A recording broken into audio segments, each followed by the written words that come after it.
นี่โดยเฉพาะเลยอ๋อมาบุญมาเบิ่งบ่าวใส่บัวทองเนาะเดี๋ยวเอาคันข้าวดองบ่แพงสิก็ง่ายอยู่ดอก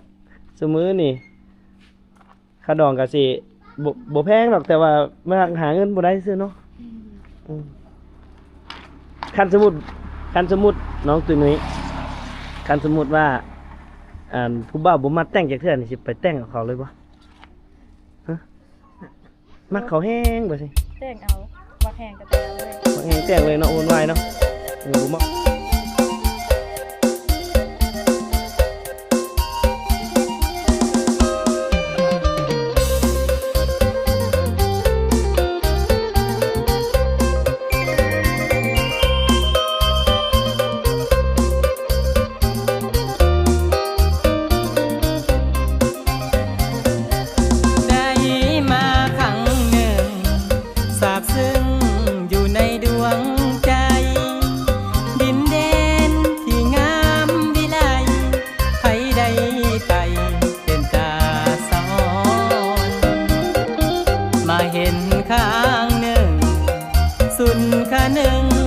แสนอ่อนสอง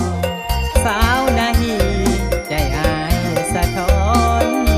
งามงอนลงหาปากใจ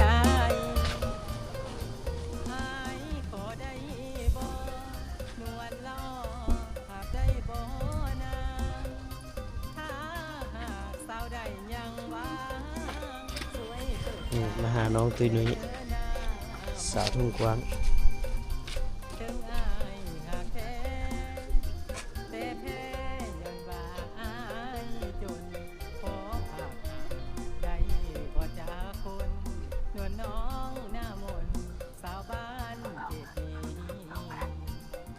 เอามาฮัลโหล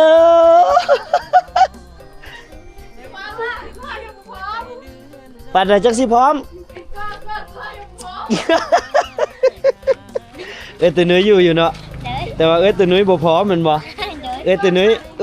ตัวนุ้ยว่าไดเรายังบ่พร้อมเราเป็นหยังตัวนุ้ยเราเป็นหยัง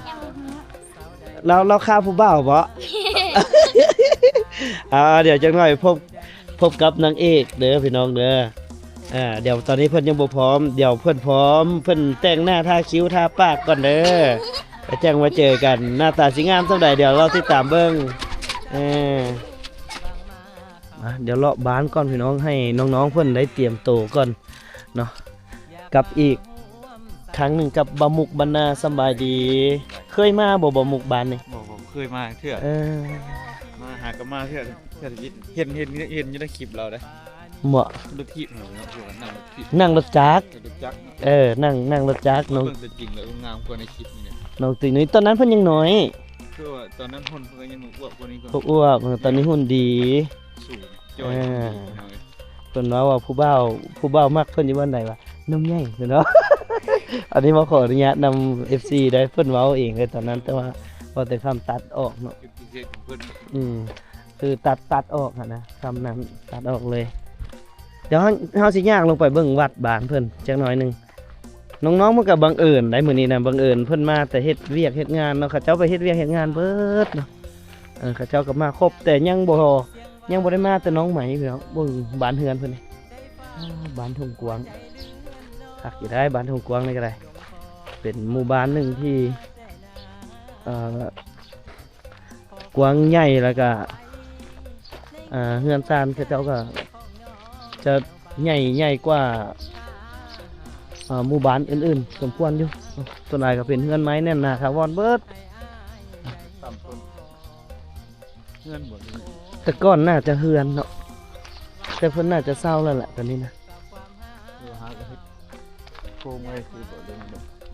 เนาะเฮ็ดต่ำอีกเลยเพราะฉะนั้นยังเพราะมีผาโอ้เป็นเฮือนก่อเฮือนเวลาหลายหลังอะไรนี่แต่ก่อนเป็นเฮือนไม้บ่ได้แถวนี้น่ะต้นมาสุดก้อนน่ะโอ้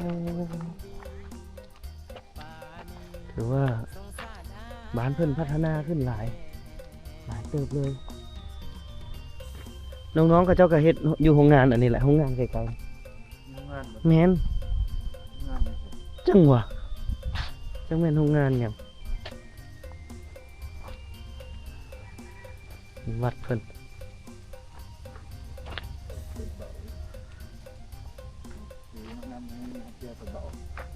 อืมนี่วัดบ้านเพิ่นพี่น้องโอ้คนปู่เพิ่นเหรอเนาะทางนี้เนาะโอ้ถือว่าปีหนึ่งผ่านไปก็การพัฒนาเพิ่นก็ขึ้นหลายเติบเป็นปีละปีปลายแล้วเนี่ยวัดเพิ่นก็พัฒนาขึ้นหลายแล้วพี่น้องเลย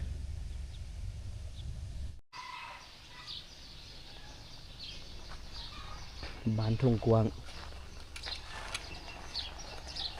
ข้าเจ้าไปหน้าเบิ่นละพี่น้องโอ้เดี๋ยวมาเบิ่งเฮือนหลังนี้ก่อนคักแหงข้างฝากระตาดถือว่าเป็นเฮือนยุคเก่าเลยแหละพี่น้องเฮือนหลังใดที่ข้างฝากระตาดนี่ถือว่าเป็นเฮือนเรียกว่าเก่าแก่ดีได้เนี่ย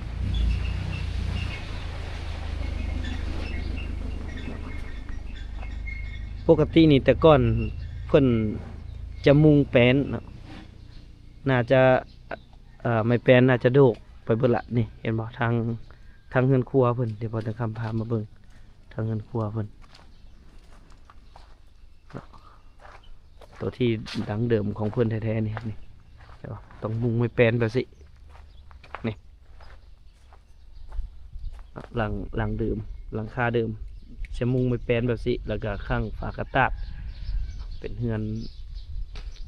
ทรงลาวเฮาแต่ก่อนก็จะเป็นลักษณะนี้เมืองมหาไซพี่น้องบ้านท่งกวางนี่มันจะขึ้นกับเมืองมหาไซเนาะบ่แต่ครับเคยมาน่าจะปีกว่าๆแล้วแหละมาหาน้องทั้ง4คนเนาะก็คืออาจจะมีน้องตุ้ยนุ้ยเป็นลักแล้วก็มีน้องมิ้วน้องตัวเล็กน้องไหมแต่ว่าน้องไหมนี่เพื่อนว่าบ่อยู่ละตั้งแต่ออกไปเฮ็ดงานน้ำกันตั้งแต่ปีกว่าๆแล้วบ่มาเลยน้องไหมรู้ว่าน้องไหมไปใส่เลยบ่ได้ติดต่อกลับมาบ้านบ่หรือว่าจังไดเดี๋ยวได้เจอเขาน้องตุ้ยนุ้ยก่อนแล้วจะสิถามติดต่อทางบ้านเลยบ่ถามเพื่อนก็สิถามเพื่อนว่าน้องเพื่อนก็ติดต่อมาอยู่บ่เนาะเดี๋ยวติดตามเพื่อนกันบ้านเพื่อนแต่ว่าบ้านเฮือนเพื่อนหลังใหญ่เด้อยู่จุดนี้นี่บ้านเฮือนเพื่อนหลังใหญ่มันมีเฮือนหลังหนึ่งที่บ่เตียงคำอยากให้เบิ่งเป็นเฮือนแบบดั้งเดิมอีหลีเดี๋ยวขี่รถออกไปฮ้อนหันเดี๋ยวบ่เตียงสิจอดให้เบิ่งเนาะเดี๋ยวเฮาไปรอเขาน้องตุ้ยนุ้ยอยู่ปากทางพี่น้องให้น้องๆเพิ่นตามออกไปไปใส่บ่ละโอ้ยสิมาเอา โอ้ยสิป๊อบไปยังป๊อบไปยังโอ้ยมาพี่ก่อนสิซื้อเครื่องสร้อยนี่น่ะเว้ยมาเล่นกองเงินน้อยนำน่ะพากัดป๊อบอย่างอันนี้เงินมันบ่มาได้จักพันนี่เอิ้นหมู่มาได้มาสิเล่นกองเงินน้อยนำนี่โอ้ยมันเล่นกองเฮือนน้อยนำโอ้นี่เฮือนล่ะเฮือนนั่นว้ายมาเล่นกองเฮือนน้อยนำแน่โอ้ยใส่เปลี่ยนหารไหมบ่นี่ฮะเปลี่ยนจากหารพุนมาหารพี่อ๋อเฮือนไผนี่เฮือนผู้ใดเฮือนผู้นี้ผู้สาวแสดงนี่ใส่เจ้าขายอย่างแน่นี่ฮะขายจ้ามใส่จ้ามเจ้าตัวได้จามเจ้าว้าอันนี้บดขายจ้ามมาขายยังอีกฮะขายยังแน่พอได้เป็นแม่ค้าป๊บเป็นอย่างบดเตียงถามเนี่ยพวกลูกป๊บเป็นอย่างป๊บเพชรลิ้นอยากให้เฮ็ดได้เท่าหน้าเลยย่างลงมานี่แล้วจังป๊บเด้อเนาะสบายดีแม่ได้ยินอยู่บ่หูได้ยินตาเห็น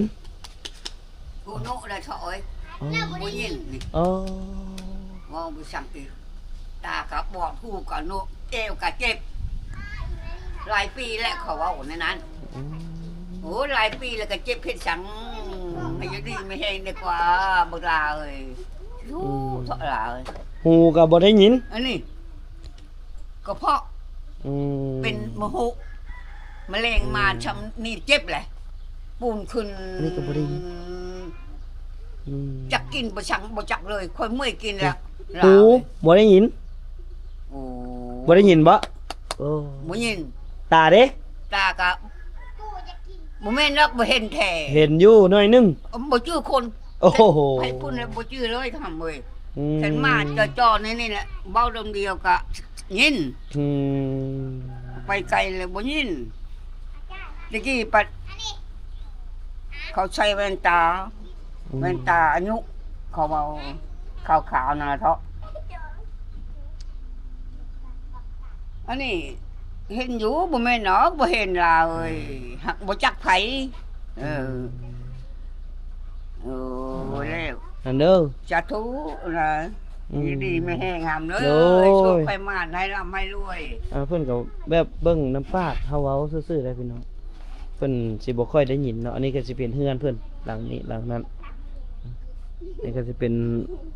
เฮือนเก่าเพิ่นแต่ว่าเพิ่นมาเฮ็ดเป็นคอกงัวคอกหยังละฮ่าเก่าไปเฒ่าแก่แล้วก็แบบนี้ล่ะพี่น้องเอ้ยหูตาฟ้าฟาง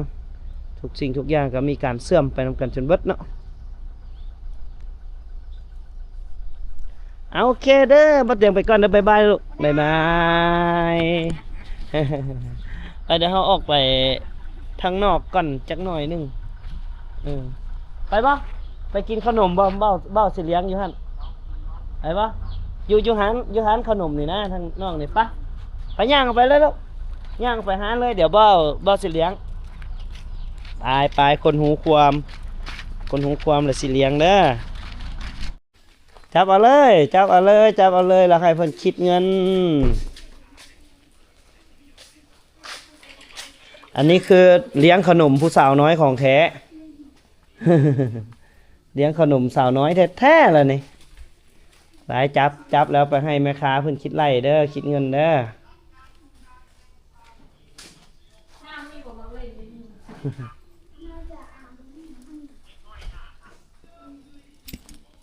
ใส่ให้เพิ่นคิดเงินลูกถึกจักพานใส่มาเสนอ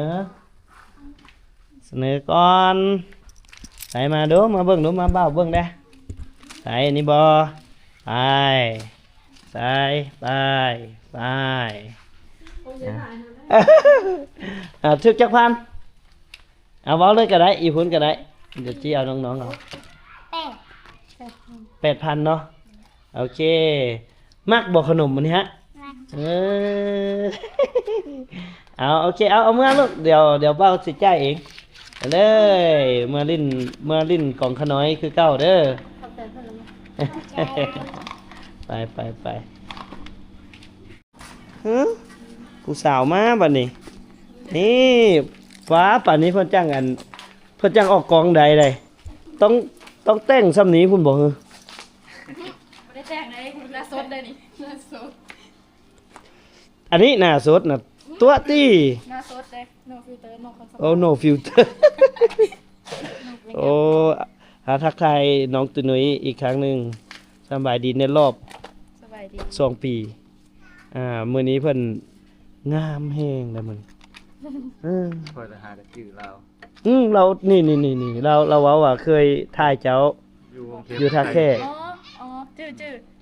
เอาจื้อแล้วบัด เอาลง YouTube แม่นบ่แต่เขาบ่จื้อซื้อ2เจ้าแล้ว เบิ่ง TikTok ซื้อ2บ่เตียงคำหน้ากายเด้ บ่2แล้วได้ นะ2เรา บ่ ป้าตัวบ่เจอน้องตุนุ้ยดนงามขึ้นแฮงกว่าเก่าหุ่นก็ดี สีก็งามแถมแบ็คกราวด์ยังงามคือเก่าแบ็คกราวด์ทางหลังปูดงามแฮงให้เอานิ่มๆได้มั้ย อันนี้ซื้อหยังก็นุ่มนิ่ม สบายดี นุ่มนิ่มสาวยมราช โดย สาวบ้านห้วยหยินโอ้สาวบ้านห้วยหยินกับมาเที่ยวบ้านทงกวาง มาหาผู้บ่าวทางนี้ มาบุญนี่โดยเฉพาะเลย อ๋อมาบุญ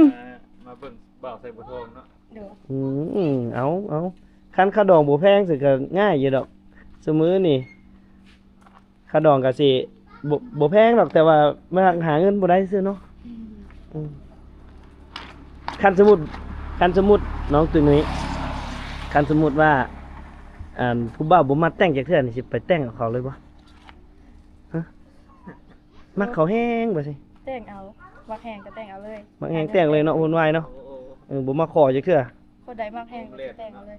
อุ้ม เขามานอนเลย โอ้อุ้มแลนเลย เอาไปเอาเครื่องดื่มเอียงไว้ แกก็หายบ่เป็นหยังบ่ เขาเขียนไปแล้ว กินเครื่องดื่มมาแล้ว โอ้เครื่องดื่มตัวนั้นแซ่บกว่าเนาะเพราะว่าน้ำ OEC น้ำซาเขียว น้ำซาเขียวพุ่นน่ะแซ่บหอมหวานอร่อยดี เป็นที่นิยมของสาวหนุ่มทั่วไป ตอนนี้พากันไปเฮ็ดเวียกอยู่ไสน้องตุ้ยนุ้ย เฮ็ดอยู่เวียง เอาไปเวียงพุ่นตัวบ่หรือว่าแท้ เพราะแท้ไปมาเวียงกับพระเทศไปมาตลอด คันตัวนี่อยู่ตะแคกแมันบ่ คันว่าแท้แล้วอยู่เวียงจันทน์ อยู่เวียงจันทน์กับพระแขกนั่นแหละเพราะว่าไปแล้วก็เที่ยวมาอยู่พระแขก2-3 เดือนแล้วก็ไปเวียงเวียนไปเวียนมาเวียงอันเดียวกันแต่อยู่ส่วนรวม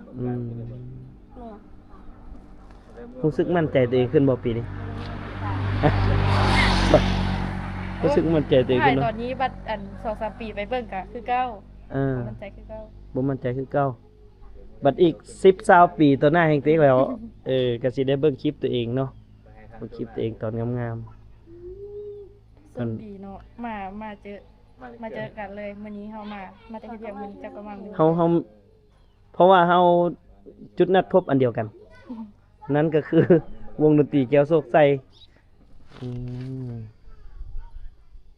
เอาได้พบน้องตุ้ยนุ้ยในรอบน่าจะรอบ13 ปี ประมาณปี3 เดือน ประมาณปีกว่าๆเนาะแล้วก็น้องใหม่อีกคนหนึงน้องสาวอันบ้านหัวหยินสาวบ้านหัวหยินมีรับลมก่อนหน่อย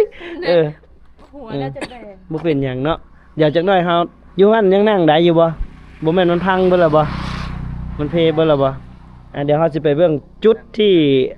บ่เตียงได้มาเจอน้องๆในปีก่อนๆพี่น้องจุดนั้นแม่นจุดนัดท่าผู้บ่าวโดยเฉพาะเลยจุดนั้นน่ะศา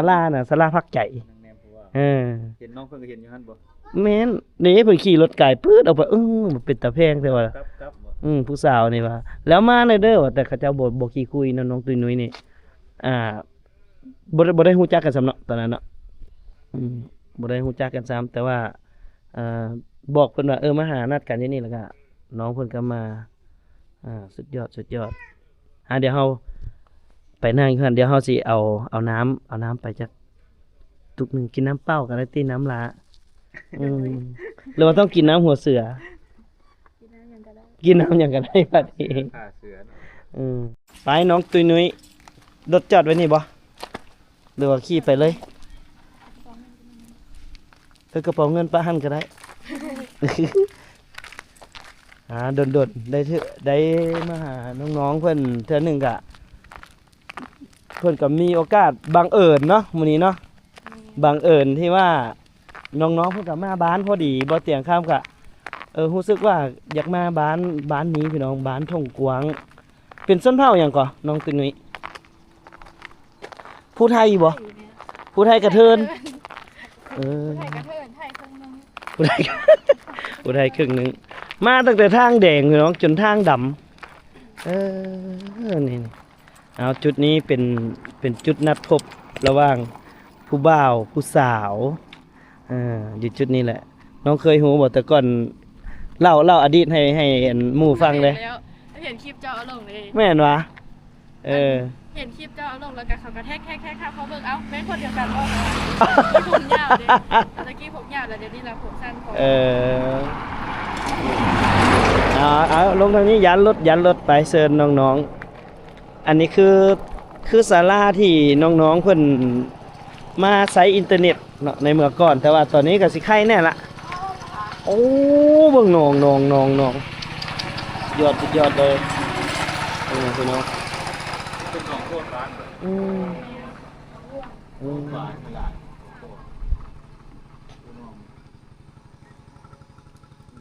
วิวเป็นภาพเลย สวยมาก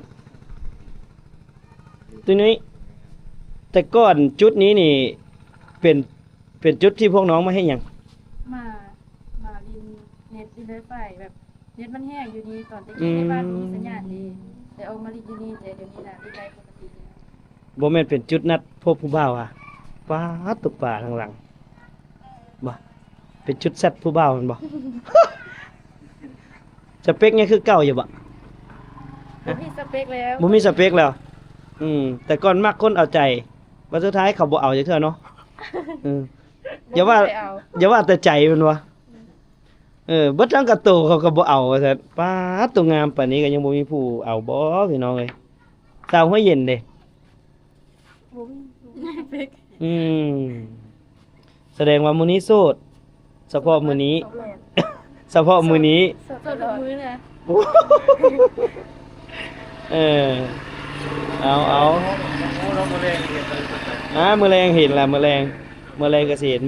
มื้อแรงสิไปกับไผเด้ ไปสองคนแบบมีหมู่อยู่คนนำ มีหมู่อยู่อันใช้บ่ท้องพุ่นน่ะแล้วสิเอารถอีหยังไป ไก่ รถจักร บ่ฮู้เนาะรถบ่ฮู้ จัก จักบ่ฮู้ว่าซั่นน้องๆเพิ่นตั้งมางานนี้โดยเฉพาะเลยได้พี่น้องเอ้ยก็ดนแล้วบ่เห็นน้องตุ้ยนุ้ยเนาะก็งามขึ้นอีหลีหุ่นก็อวบ อวบ ตอนนั้นน่ะ แต่ตอนนี้นี่หุ่นเพียวน้ำหนักลงมันบ่ โดย เหลือ 35 45ไปสิไปจอยซะ แต่ว่าไอ้ว่าสำนี้พอดีเลยน้องเป็นคนแบบหุ่นสูงนี่สูง100เท่าไหร่น้อง ตอนนี้163 โอ้แสดงว่ามันเพิ่มขึ้น เพิ่มขึ้น2เซน ป้าดโตให้หยังกินนมวะ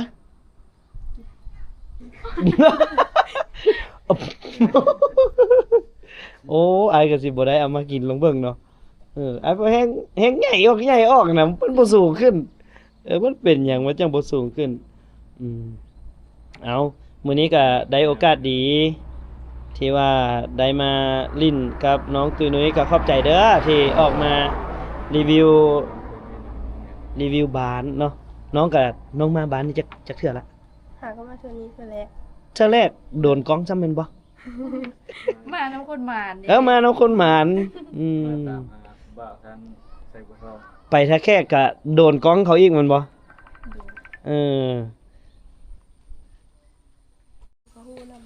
เดี๋ยวไอ้ถาม ได้ข่าวอะไรเขาก็พูด เดี๋ยวไอ้ถามมันเขาผ้าในเดือนใด เดือน3แล้ว เดือน3คอยลมว้อยพัดวีบ่ ไอ้ถามอีหลีอันน้องนุ่มนิ่มอยู่บ้านน้องหั่นเฮ็ดนาเนาะ เฮ็ด บ้านห้วยเย็นน่ะเป็นหยังเขาเจ้าจังใส่ชื่อห้วยเย็นล่ะห้วยมัน มีน้ำบ่มี ห้วยมันบ่แม่นไม่แห้งเบิดแล้วบ่เนาะเป็นแบบบ้านของตุ้ยนุ้ยงามบ่หมายถึงผู้บ่าวได้เห็นแล้วบ่ผู้บ่าวบ้านเพิ่นนี่ยังหากันมาฮอดเนาะมื้อแรงเห็นละยันเห็นผู้บ่าวใส่บ่ทองพุ่นละไอ้เบิ่งคักละเต็มเมื่อคืนนี่เต็มเลยหน้าเวทีฮะสิไปซอกเอาผู้บ่าวแถวนั้นแหละ มื้อแรงไป2คนไป2แล้วสิมาจักคน มา2คนคือกันนั่นแหละ บ่แล้วทราบคิดว่าไป2มา4 การมาในพวกกลางคืนไก่เลย มันก็สิมีผู้ไปหั่นแหละเนาะอยู่บ้านก็สิ อยู่บ้านก็มีเลย เออ เอาอันมิวเขาตัวเล็กกับไปเขาว่า นั่นโอ้จักโมงจะป๊าดตัวป่ามันกระดักกระโดดแท้พุ่นน่ะ ปีหนึงเขาพาเท่านึงมันป๊าดพุ่นน่ะป๊าตัวโอ้ก้อยดิเนาะ ข้างหลังก็พวกผู้น้อ อื ง ม หลัง เบิ่งทางนี้ก่อนพี่น้อง ป้าเนาะบ่ได้ปล่อยติน้องตุ้ยนุ้ย บ่หูบ่ได้ปล่อยติบ่เขา พุ่นน่ะ แต่ละปีก็เขาเจ้าบ่ได้ปล่อย อืม แต่ยามนี้เขาบ่ให้เอา ยามมันไข่ยามมันหยังเขาก็อนุรักษ์ไว้เนาะ เขาบ่ให้เอา โอ้คักๆใส่งูฮะกบมุกเดือขึ้นแล้วบ่ ได้ได้ค่ะ แล้วตาอ้ายบ่เห็น หา ได้สิหอยกูมาเดือ หากินบ่มานละโอ้ยเจ้าคือหมานเนี่ยหากินมาน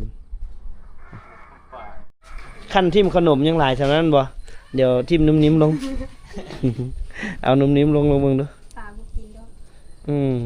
คนยังบ่เอาละ โอ้ยไอ้ไหนคนจังสิบ่เอาพี่น้องเบิ่งมาบ่ที่จริงนี่มันก็มาเด้ปลาซิวนี่เนาะนี่หลายเด้หลายเด้ออืมไปซื้อขนมบ่จัง50,000มาเกลือปลา ป้า หลายแห้งอีหลีพี่น้องเอ้ยน้องนี่เพิ่นอนุรักษ์ไว้แล้วเพิ่นก็สิพาปีละครั้งแต่ว่าหลังจากพาแล้วนี่ป่ามันสิขึ้นมาจากห้วยมันน่าจะออกมาจากผาหน่วยนั้นแหละมันน่าจะออกมาป๊าดอู้คุณน่ะหลายแห้งตกใจนะ น้องสดบ่รอด ถ้าบ่เบิ่งตัวจริงเอา ลองเซลฟี่พุ่นเซลฟี่เองแล้วมึงดู เฮ็ดอะไรเนาะ สองคน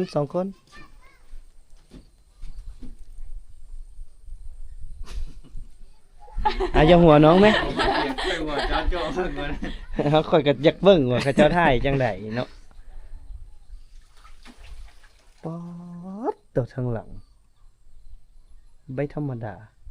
โอ้มือเจ้าพายคนบ้านอื่นลงมาลงนั่นเขาเจ้า เดือนได้ก่อนละเขาผ่าฮะ เดือน3แล้ว เดือน3แล้วเป็นเดือน2บ่ เดือน3ไม่3ค่ำนี่บ่ แม่นเขาพา อื ไป2 มือ2ค่ำแล้วเขาเลยเอาปลาไป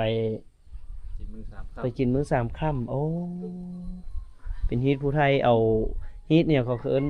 เอามัดแขนเข้าบ่มัดอหยังก็ป้อพุ่นน่ะปะโคนะ สวกอยู่เบ็ด เอ้าเบิ่งแม่ เจอเบ็ดให้ถึกเบ็ดให้เบ็ดก็เบ็ดมาลงนี่ อืมครับ เจ๋งเบ็ด โอ้บ่อยากออกจากหนองเลย ปลาคอมันไหลเอาสาวๆก็เจ้าสิเข้าใจบทบทในการ ในการถ่ายรูปของเขาเจ้าเนาะแต่ว่าเฮานี่ อยู่เบื้องหลัง เหงาแล้ว อืมปีนี้ได้ไปเฮ็ดนาช่วยแม่บ่ ยังบ่ได้ไป ยังบ่ได้ไปเลย มีแต่ฝากงินให้กับเจ้า อ๋อ มีแต่ฝากเงินซื่อๆเนาะกะถ้าว่าเฮาหาเงินได้เขาก็ฝากไปให้เพิ่นเอาดีกว่าไอ้ว่าเพื่ออย่างน้อยเฮาเมื่อกะสิบางเทื่อเฮาไปเฮ็ดเวียกเฮาจ้างให้งานได้2คนก็สิดีกว่าเฮาผู้เดียวแม่นบ่เฮาเมื่อยแล้วเฮาก็ย้ามันก็สิเป็นลักษณะนั้นโอ้ความคิดน้องดีหลายดีแท้ๆเนาะมีเอื้อยไอ้น้องหลายบ่ มีแต่เฮากับน้อง เอ้าแม่นว่ะ แม่น 2คนน้องสาวน้องชาย น้องสาว พ่อแม่ยังเบิดติ ยังบ่ เพิ่นเรียกว่าเอาจะเป็นลูกกก แม่ จักปีแล้วสินี่ 19 19ละอ๋อก็สิลื่นตุนุ้ยหน่อยนึงลื่นตุนุ้ยปีนึง เดือน เนาะ 11วันที่5กับ10พอดี19เลย เอาก็เดือน11คือกันได้นี่ ไอ้ก็เดือน11ก็ครบรอบวันเกิดครบรอบจักปีฮู้บ่ประมาณ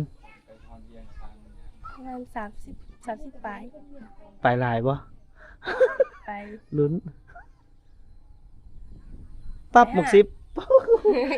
เกือบถึกพุ่น35ผู้บ่าวคนนั้น เสื้อบ่ว่าอายุ35 40บ่ เนี่ยเรื่องสองเดือน เนี่ยเบิ่ง2เทื่อยังบ่เสื้ออยู่เกือบถึกซื้อเลขก็แม่นดาดขนโปดนะถึกแล้วเลขแมวค่ะ บุญมีแต่กรรมบาป ถึกแล้วว่าเลขแมว แต่ว่าน้องซื้อเลขแมวบ้านมันออกเลขแมวป่านะ เอาโอเคเดี๋ยวขอบใจน้องน้องนุ่มนิ่มเนาะ เลย น้องซื้อนุ่มนิ่มเนาะกะมื้อนี้ได้ร่วมรายการกับไอเตียงคำนากายก็ขอบใจน้องหลายๆเด้อบังเอิญนี่แหละเฮ็ดบุญร่วมกันมาแต่ชาติก่อนผลบุญก็เลยส่งมาฮอดมื้อนี้เฮาก็ได้มาพอกัน เอาไว้โอกาสหน้าไอ้ไปหัวเย็นเนาะจังสิไปเล่นนำน้องๆมีหยังก็ทักเข้าไปในอันเดี๋ยวไอ้สิเอาอันเบอร์น้องไว้โอเคเนาะ เลย ได้อยู่เนาะแต่ถ้ารังเกียจขี้เดียดกันแล้วก็บ่ได้แล้วเอ้ยก็ต้องเอาคือเก่าแหละนี่ก็ขอบใจทางน้องตุ้ยนุ้ยบังเอิญมาพี่น้องมาเจอเพิ่นมื้อแรกที่เพิ่นมาเลยเฮาก็มา แล้วก็เห็นอันไอเตียงคำมาเลย บ่ แม่น บ่แม่นพอดีหากะลงอันจากรถบ่ขี่รถหยังมา เพื่อนรถรถโดยสารคือเพื่อนเอาเครื่องไว้แล้วก็เห็นเขาเอื้อนหาว่ามีคนมาหาเจ้าเอ้าแม่นไผอ่ะ ต้องคิดนิดนึงว่า ก็เราค่ะเดี๋ยวนั่งเศร้ามือไง เออหากันนั่งเช้าเมื่อยเพิ่นมาแต่เวียกเอาจังใดก็ฝากติดตาม TikTok เด้อเอามาเบิ่งอีกมาให้ FC ทาง YouTube FC ไทยเฮามาเบิ่ง TikTok น้องหน่อยเด้อนี่น้อย738เนาะก็พิมพ์นุ้ยN O U Yนุ้ยเดี๋ยวบ่เตียงแคปขึ้นให้พี่น้องได้เบิ่งแล้วก็เข้าไปติดตามส่วนนั้นคนขึ้นหลายอยู่เนาะ คนติดตามเขาคือประมาณ3-4 พัน โตปานนั้นพุ่นน่ะ แต่กี้ผู้ติดตามพันเดียวเดย์แล้วแกติดคลิปนั้นแล้วก็ขึ้น 4-5 พันก็ขึ้นตลอด เอาเข้าไปติดตามน้องเพื่อให้เป็นกำลังใจให้เพื่อนได้เต้นติ๊กต๊อกต่อ โอเคเดี๋ยวปิดนี้เดี๋ยวบ่ได้คำสิเฮ็ดติ๊กต๊อกนะเพิ่นจักหน่อยหนึงโอเคเนาะสำหรับ EP นี้บ่ได้คำก็สิได้ล่ำลาไปสำนี้ก่อนขอบใจทางน้องตุ้ยนุ้ยก็ขอให้ประสบผลสำเร็จในหน้าที่การงานเนาะขอให้เจ้านายฮักเจ้านายแพงเงินเดือนเพิ่มขึ้นเดือนละ10 ล้านซะเนาะเอาเดือนละ10 ล้าน20 ล้านเพื่อให้เพิ่นได้สร้างซื้อดินสร้างเฮือนซื้อรถเนาะแล้วก็หาคนมาใช้เงินซ้อยเอาถ้าว่าผู้ใดอยากทักหาน้องก็ทักเด้อทาง TikTok หั่นเด้อพี่น้อยคันว่าอยากรู้ความในใจเพิ่นก็แชทหาเพิ่นเองบ่ได้คำสิบ่ติดต่อให้ไผจักหน่อยสิผิดพลาดเอาสำหรับ EP นี้ขอกล่าวคำสำบายดีเด้อสำบายดีบ๊ายบายน้องตุ้ยนุ้ยบ๊ายบาย